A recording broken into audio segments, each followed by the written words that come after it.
Hey, welcome back to the Jesus Magnet podcast. Today we have myself, Joel Hillary, George Pope, and Mark Hillary. How you guys doing? Good, thanks, Joel. Yeah, great, Joel. Awesome. Thank you, Mark, for coming back on the podcast with us. You had an incredible episode on episode 36. And if you haven't checked that out, go and check it out. It has a bit of an overview of Mark's life. And today we have Mark's my dad, and he's going to zoom in on one small portion. Well, it's a massive portion of your life, really. And we're all very excited to hear it. It's something that I've been able to witness myself. A lot of it, and very, very excited. Thanks for coming on, Dad. Thanks for having me, Joel and George. You're welcome. Yeah, I was just wanting to talk about one particular event in our life, but sometimes we have events that particularly change our life, life-changing events, and this one particularly changed my life, changed the life of my wife and children and the way that we had to do things. So, but firstly, I'd just like to acknowledge the listeners for spending your time and listening, and realise that it's valuable, and really appreciate the time that you do that. Yeah, absolutely. The listeners are quite incredible at sticking with us through every testimony and every discussion that we have. And thank you for continuing on the journey. And carry on, Dad. Well, firstly, before we have a situation, we find that God prepares us. Each time we read a word or we seek His voice, we sit under wisdom, or we seek wisdom and understanding. It builds something inside of us. It builds us reserves, strength, stamina, capacity, and ability to understand each other and others. And to be honest, in most respects, God had prepared me well for the year that was ahead. I had years of sitting under good wisdom and counsel in churches. People had poured wisdom into me, and many people had, not only in church but in different areas as well, different friends, people I've worked with, have been very generous with their input into my life.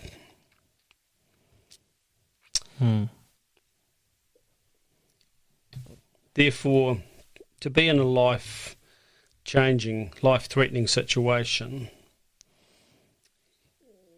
I feel as though I was well prepared. I knew that I couldn't lose.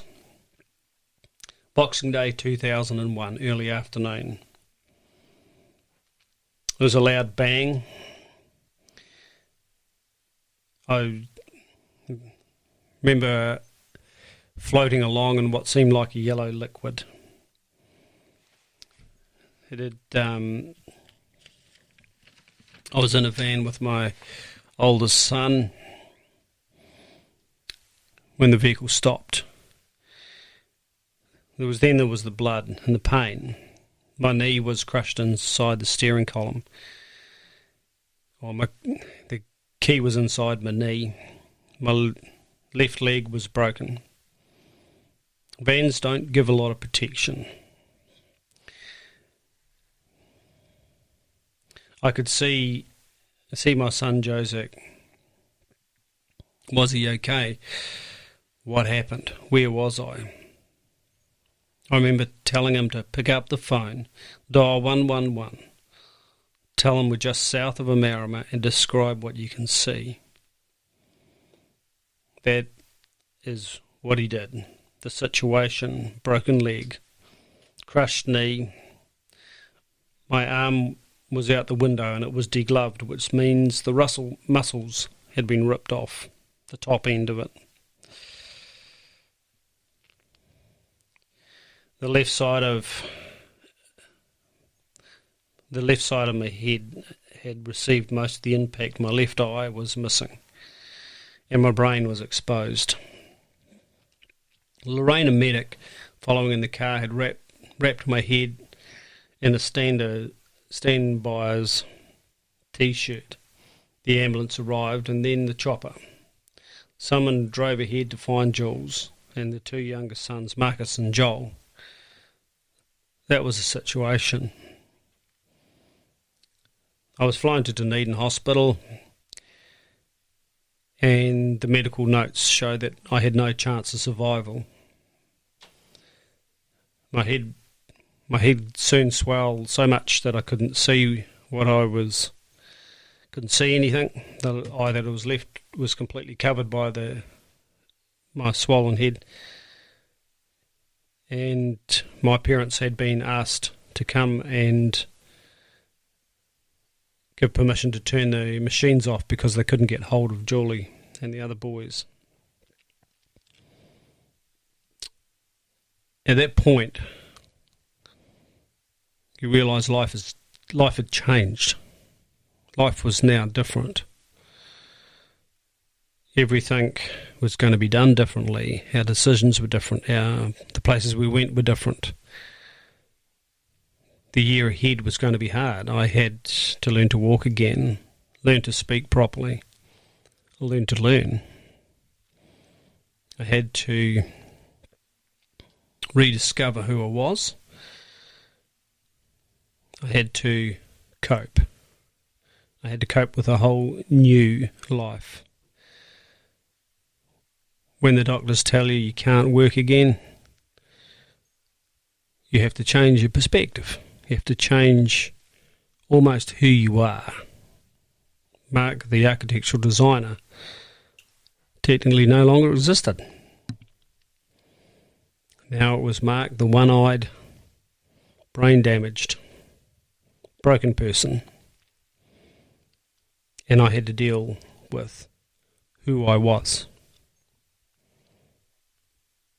But the reality was, I knew who I was. I knew that I was the Son of God, part of the bride of Christ. I knew that God had this. I knew that He, regardless of what it looked like, regardless of what was hid, He had this. He would have the right doctors, He would have the right nurses, He would have the right people to gather us up, He would have the right friends, counsel. He would have the strength to carry us through. I remember my daughter-in-law saying on one of the podcasts about our son that sometimes you've just got to rest in God. Sometimes you just got to rest and let other people do the praying.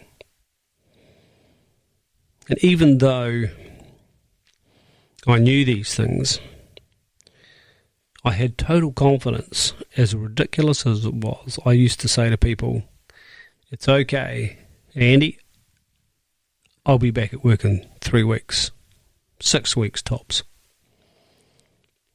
Looking at me, he must have laughed. He must have, like, when I first saw the mirror, I couldn't even recognise myself. I couldn't write anything. I couldn't read anything for a while because I couldn't see. The fatigue that followed is something that still follows me today. And but it was time to draw down on the capacity that God had already put in me. The word that I'd already read, I could now ponder. The things that people had put into me was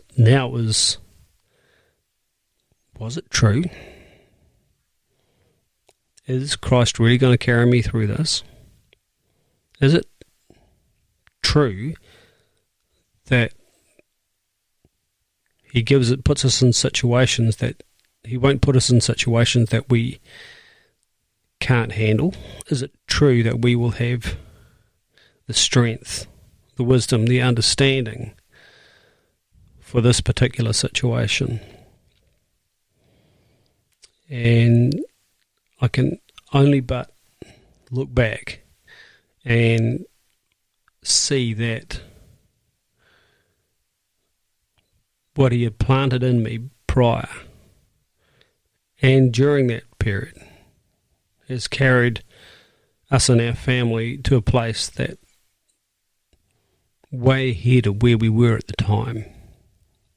See, we were living in a schoolhouse, rented schoolhouse. Julie was teaching about 60 hours a week. She was working, and I was drafting in the living room during the school hours, up at 3 o'clock in the morning, doing all my conceptual work, do all the housework before 9, before the clients arrived, consult from 9 till 3, then go and pick up my boys. That was our life. We had a Subaru station wagon and a pop-top camper, and we did our best to survive from week to week. We had a little bit of property, but we couldn't build on it. And we'd have bought an old house in Invercargill that we were going to transport up to one of our sites, but it wouldn't fit. So we had a little bit up our sleeve, but not a lot. And then suddenly, both Julie and I had to stop work. We both had to. I was unable to, and Jules needed to look after me. There was 2 to 3 trips to Dunedin per week to see doctors. There was operations on my face to make me look a little bit better. Try and put a prosthetic eye in on my left, where my left eye was. There were issues with the loss of brain fluid through my nose, where they had to reoperate and move my brain back and put in a little bone graft and then pop it all back together again and sew my head back together again. There were operations when they had to release the pressure on my spinal cord because my neck had been crushed in 4 places, and every time I tilted forward I lost the power of my legs. The correction time just seemed to take years and years and forever. You can't drive, you can't walk very far. But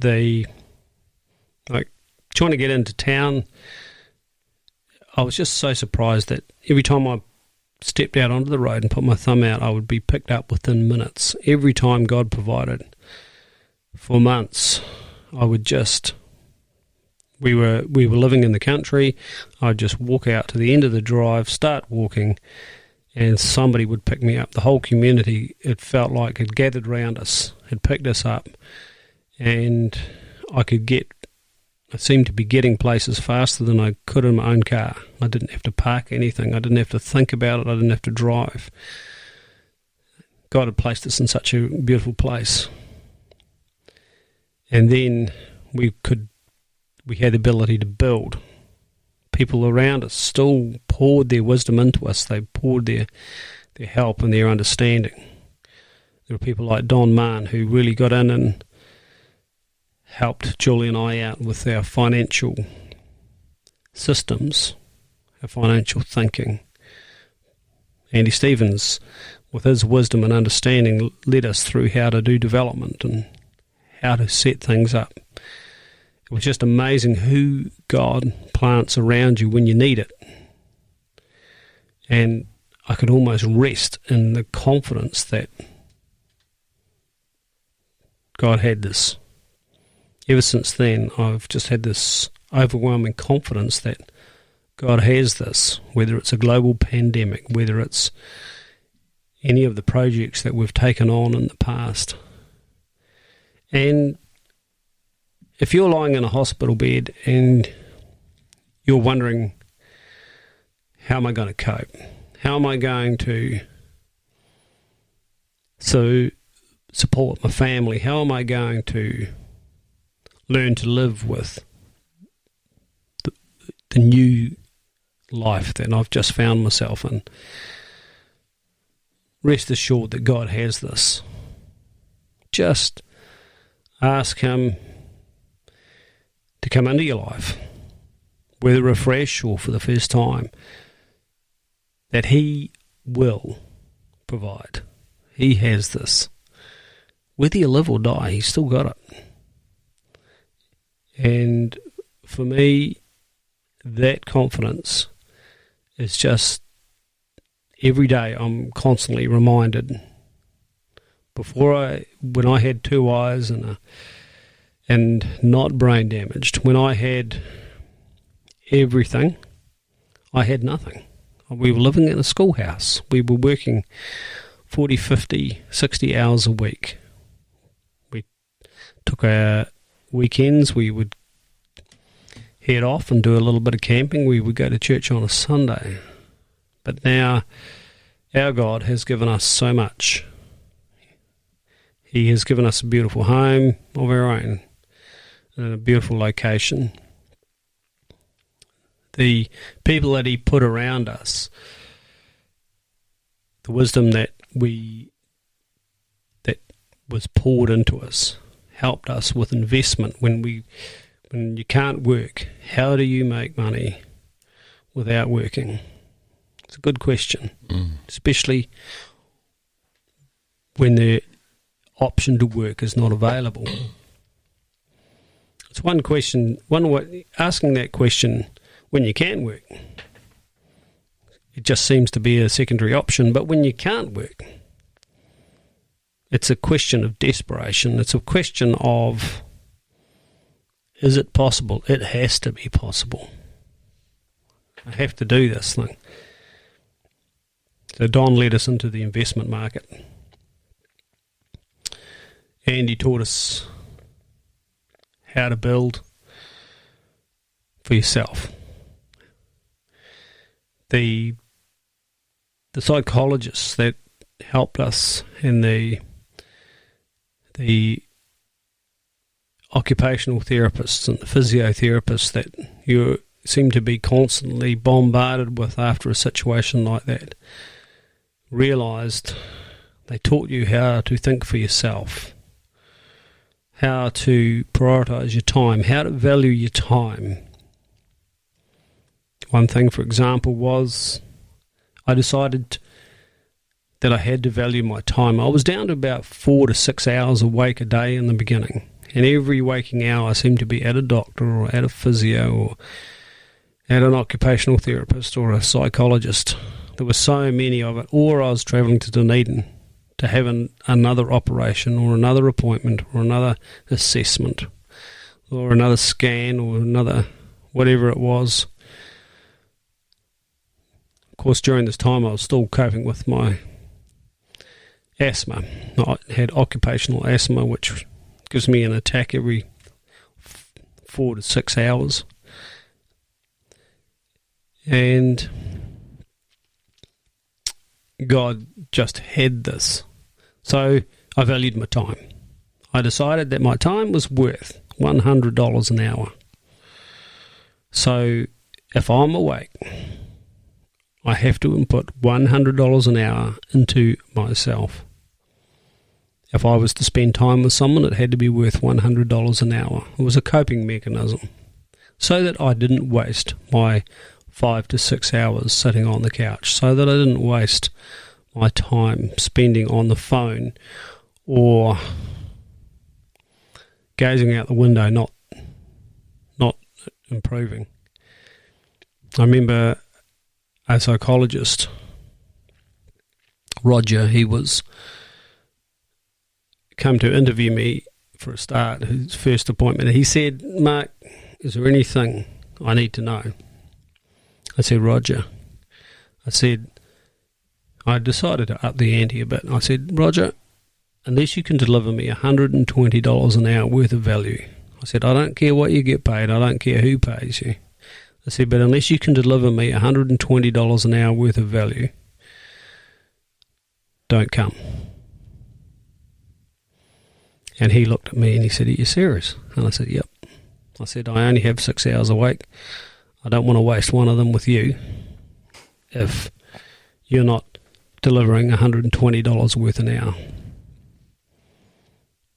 See, time with God is valuable. It's not something to be taken for granted. You're spending time with the most creative, wise, understanding person that you could ever spend time with. And it is worth way more than $120 an hour. So,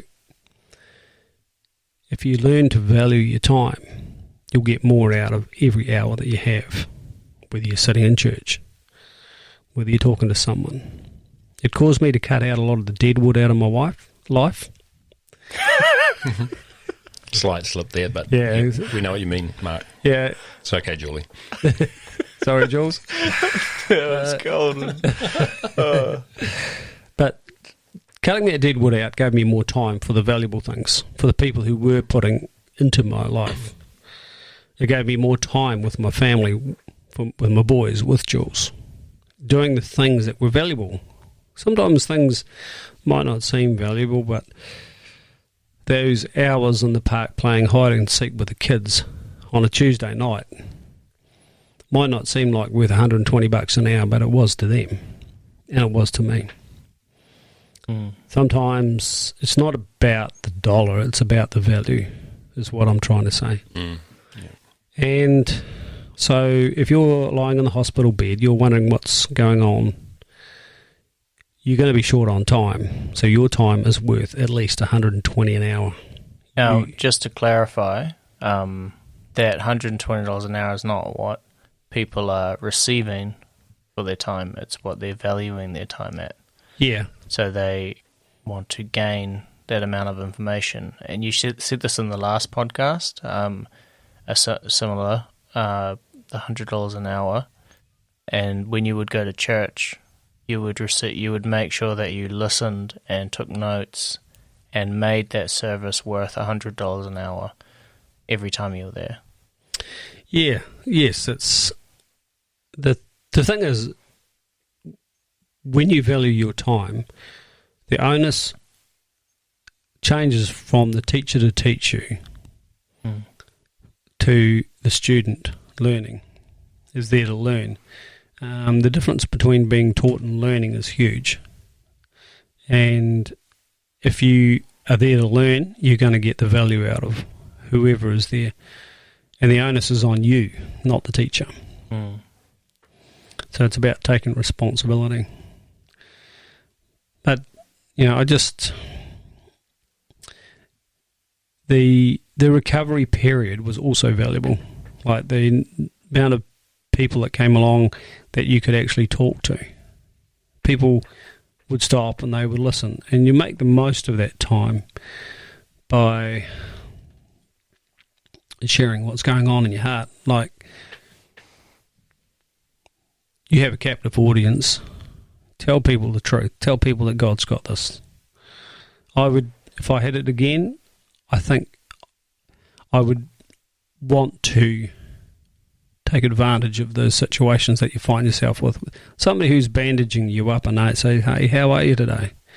And you can either say, "Well, I've got a crook back," or "I've got a bit of a headache," or you can say, "Look, to be perfectly honest, God's got this. I've got nothing to worry about." And because that was the truth. That's what happened. Whether you had a headache or a sore back was not very relevant. What was relevant is that God had this. And that has carried us through other events in our life. Whether we're in the middle of a construction project, or whether it's my wife or my grandson or any of my children are crook, are not well, or whether you're going into a global pandemic, or whether you're stuck overseas and can't get home like one of my friends at the moment, you just have to keep reassuring them that God's got this. It's fine.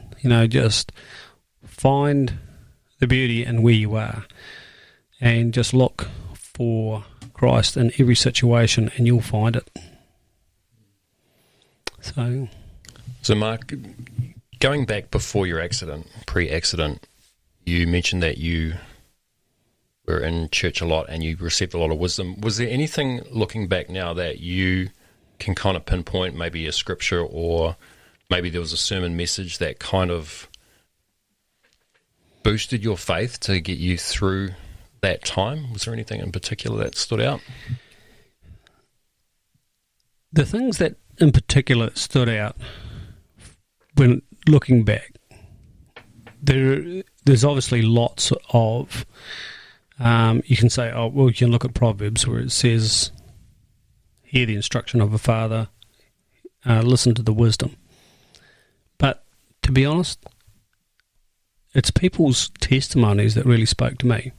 When people actually share from their heart and the genuine messages that come across, when somebody actually spoke because of their situation. Those are the times that really really helped me. To be honest, I was sitting under a lot of technical jargon sometimes, sitting in church that I didn't really particularly understand, and I think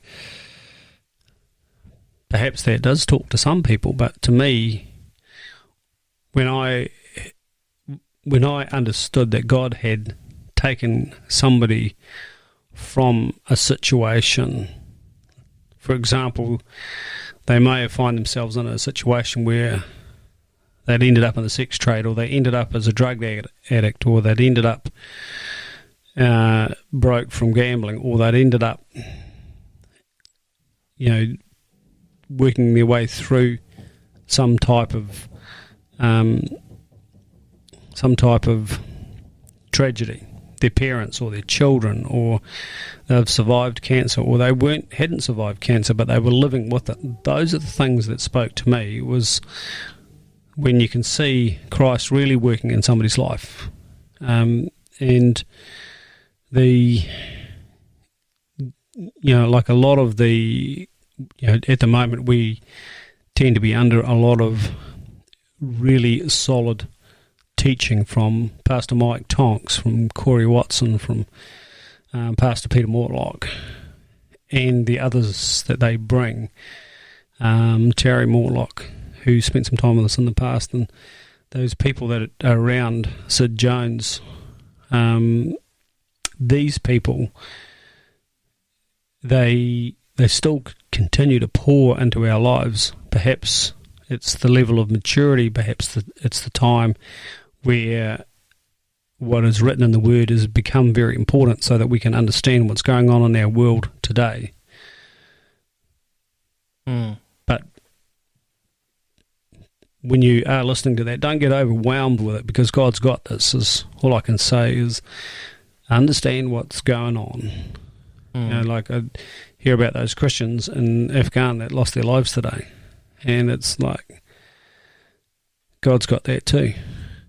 Like they'll be in the arms of Jesus, and they it seems to some that's stretching the faith, that's stretching what you know. But if I'm wrong, does it really matter? But if I'm right, wow. And I think it's really important that people understand that God's got it, that it's not on them. All they have to do is be obedient. All they have to do is tell others about Christ. All they have to do is feed the poor, feed the hungry, look after the widows, look after the fatherless. That's what Jesus told us to do, to preach the word, to love each other, to be kind, and that relationship is really how God works. If we've got resources, for example, and you're not using them, what's the point, really? It's if you're just holding everything to yourself, then why do you do that? So, one of the scriptures that comes to mind when you're talking about just know that God's got this and rest in that, is Psalm 46 verse 10, which is the Lord speaking. He says, "Be still and know that I am the Lord." So understanding that I don't know what tomorrow holds, but I know who holds tomorrow. And that you can rest in that. You can rest wholeheartedly in knowing that God's got this every single time. Yeah, it's the more you're looking for it, you're looking to say, hey, has God got this? And you look for what he has achieved. That's what builds the strength, builds the stamina. That's what builds your capacity. That's what builds your faith. That's what builds your ability to believe. That's what grows the mustard seed of faith. And we always only ever find what we're looking for. If you're looking for the negative, if you're looking for evidence against, that's exactly what you'll find. Because, to be honest, it's what's in our hearts that we're looking for. It's not what's out there in the world. It's not the scientific evidence, even though, in my opinion, the scientific evidence is everywhere to confirm that there is a God. It's in every particle. It's in every electron that's there. The form of creation is everywhere around us. A good quote from C.S. Lewis is, "I believe in Christianity in the same sense that I believe in the sun. Not that from the sun, not that I can see the sun, but by the sun I see everything else." Yeah, that's amazing. Yep. Even though it's difficult to believe that we live in a perfect world, the reality is we do. We just live in a perfect world that has fallen. And the imperfect things that we see are the result of sin, are the result of what people have done. Yeah. Yep, for sure. 100%. Thank you for sharing all that, Dad. I mean, everybody listening is probably going, finally, I guess Joel's just not butting in and sharing his thoughts every 2 seconds. And this is a guest that I really just want to listen, And you, Dad, have, you're as witty as you are wise. And it's one of the coolest things about you. It's such an honor to be called your son and to have sort of witnessed everything that you shared today. Even though I was younger and I'm not fully aware, now that I'm an adult, I'm able to comprehend everything that you went through with the car accident. And it's definitely developed you into this type of person. Someone who depends on the Lord because they had to, but it was the greatest skill that anybody can learn. And sometimes God will create, not that he creates these events, but these events he uses in our lives to bring us sometimes God allows us to carry so much weight to bring us to our knees. And that's when we really find, God to help us in everything that we do. Yeah, I appreciate that, Joel. But if you're out there listening and the relationship between Joel and I,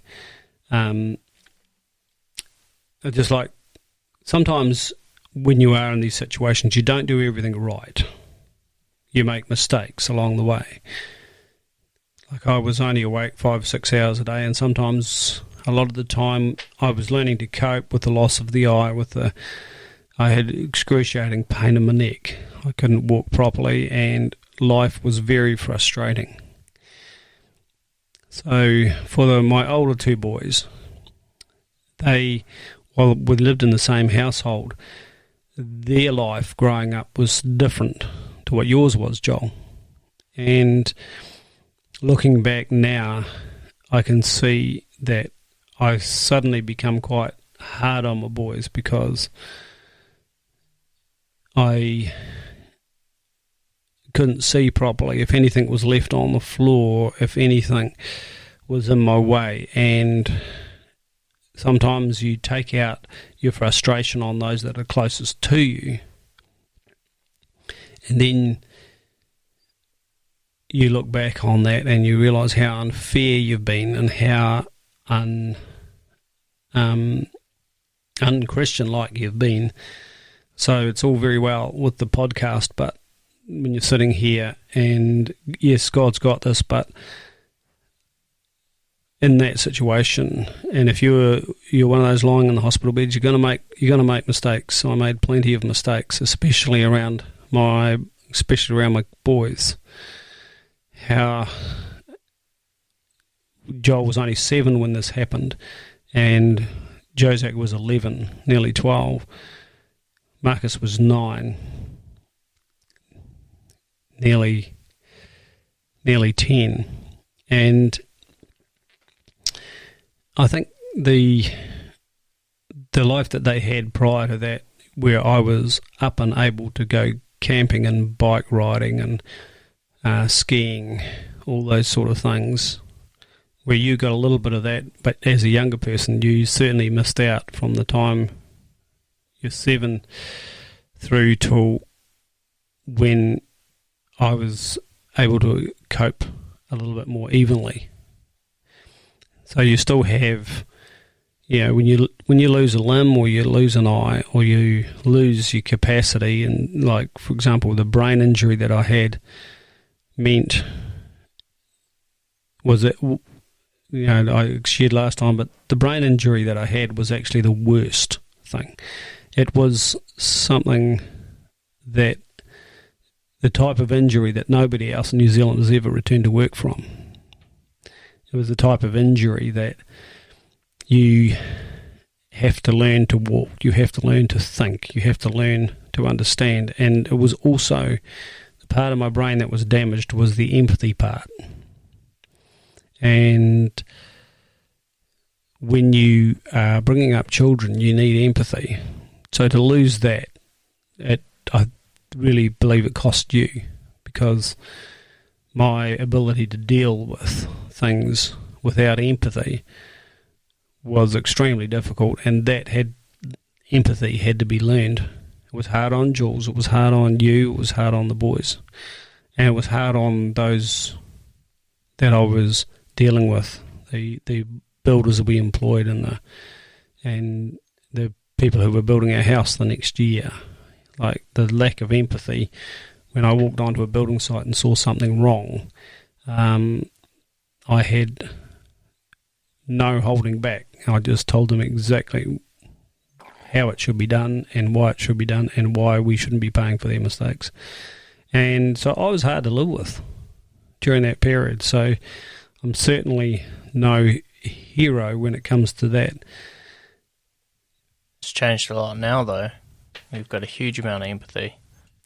I mean, well, it does. You're the vegetarian that is a vegetarian not because he loves animals, but because he hates plants.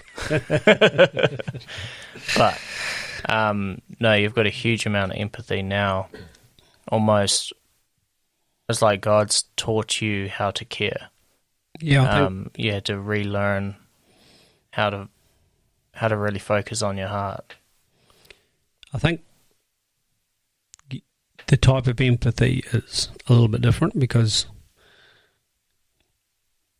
when God's had you in his hand for such a long time during your recovery, and he not only had me, but he had our business, he had our children, he had our education, our home, our income, our vehicles, our holidays, everything was in his hand for such a long time. You your empathy, the empathy that I have today is born out of respect for God, more so than an emotional type of empathy. But that has grown. The most evident time when I first noticed it was when one of my best friends died on a building site with a heart attack. He just hit the floor, and his wife asked if I would take her to see him in the morgue. And he was actually in the morgue in the funeral home, and so I went there, and I just unzipped the body bag and opened it up, and I saw my friend lying there in the body bag, and I just looked at him and I thought, mate, you've had a bad day. But there was no tears, there was nothing moving in my heart. And I looked at Sue, and she was crying, and her girls were crying, and I took them home, and Sue sat in the car until quite late, looking for reassurance, looking for something. And I just looked at my watch and said, hey Sue, it's getting a bit late, time to go to bed, mate, I'll catch you later. And it was a few days later I realised that my reaction was so wrong. It was something that I really needed to work on. I was the absolute worst person to take someone to see their dead husband. And that's fully changed, though, over the last few years. You know, you had one of your best friends, his son die, and he was the person, he wanted you to be with him when he drove. Yeah. Yeah, God's healed that. You know, it's in my opinion, He has healed everything. Even though I still need to have a sleep in the afternoon, even if I didn't need it, I would probably still say I did. So most 60-year-olds have that these days, though. Can't blame the accident forever. I'm in my late 50s for the late record. 50s for like 2 weeks. Yeah. But, yeah, no, it has definitely changed. God has healed those areas. And but I'd just like to say, Joel, that I appreciate the relationship that we have now, because those years I know were hard on you in particular, and made your life more difficult because your dad changed overnight. Your dad went from being someone who would be able to launch the boat and go for a water ski, someone who would go camping and biking and playing hide and seek in the park, to complaining about crumbs on the floor and everything had to be perfect, and there was no real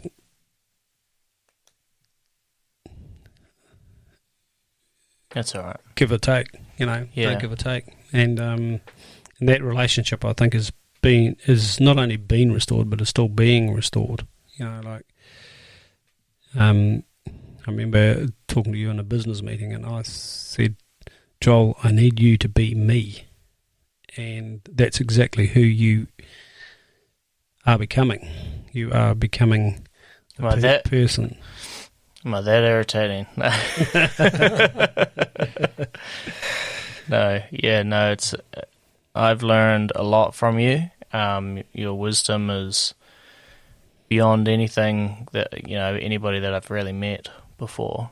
So just lucky enough to have you as my father, and God's restored everything, and that's probably the main message about this podcast is if somebody is listening, they might have had an accident or something like that, and just to know to be still and know that God's got this. He has placed people in times and seasons for future times and seasons.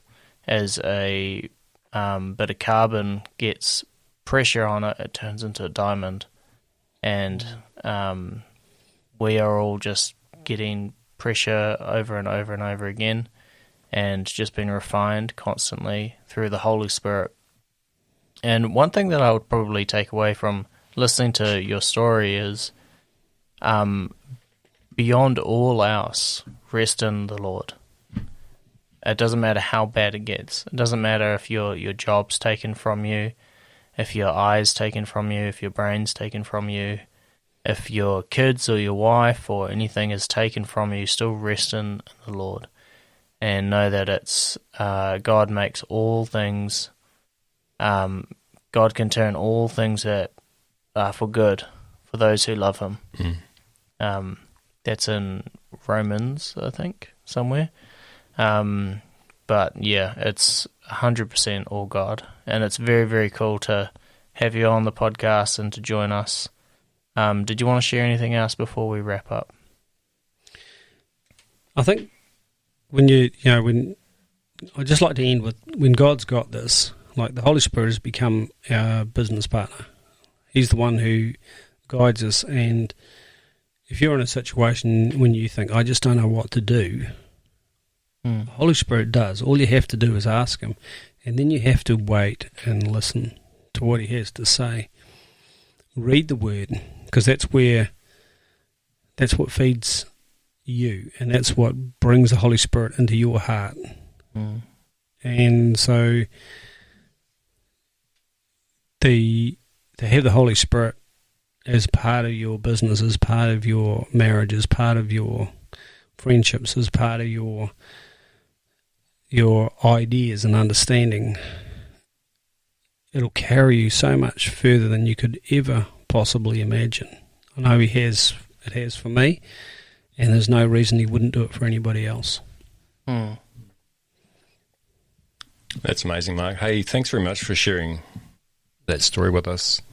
Yeah, there's a lot of hope, and I see the faithfulness of God all through that. That's incredible, and the restoration work that He's done over that period of time, just amazing. Yeah. Thanks, George. Thank you so much for coming back on the podcast. Probably the quietest we've ever been. Hey, George? No waffles from Joel round this round. Yeah, so, thank you for coming on, Dad. And we're hoping to have you back on again. You've got so much to share and so much to show us. And, those that are listening, thank you for this episode. And we'll see you next time on the Jesus Magnet.